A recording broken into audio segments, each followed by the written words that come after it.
नमस्कार मंडळी, श्री स्वामी समर्थ। बरेच लोक रात्री झोपण्यापूर्वी देवाला प्रार्थना करतात, देवाचं ध्यान करतात किंवा काही प्रभावी मंत्रांचा जप करतात। अंथरुणावर पडून देवाचे नाव घेत झोपी गेल्याने काय घडते, परमेश्वराचं नाव घेत झोपल्याने तुमच्यासोबत काय घडू लागते, ही गोष्ट तुम्ही अजिबात हलक्यात घेऊ नका।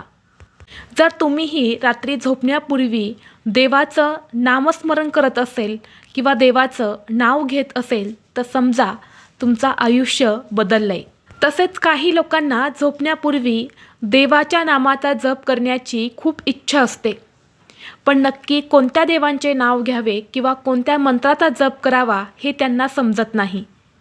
तर हीच अत्यंत महत्त्वाची माहिती मी तुमच्यासोबत शेअर करणार आहे। जर तुम्हीही रात्री झोपण्यापूर्वी देवाचं नाव घेत असेल तर तुमच्यासोबत काय घडतं, हीच संपूर्ण माहिती एका व्हिडिओद्वारे मी तुमच्यासोबत शेअर केलेली आहे। तो व्हिडिओ पाहण्यासाठी या व्हिडिओच्या खाली जो छोटा त्रिकोण दिसत आहे त्या त्रिकोणावरती तुम्ही क्लिक करा, म्हणजे योग्य ती माहिती तुमच्यापर्यंत येईल। धन्यवाद। श्री स्वामी समर्थ।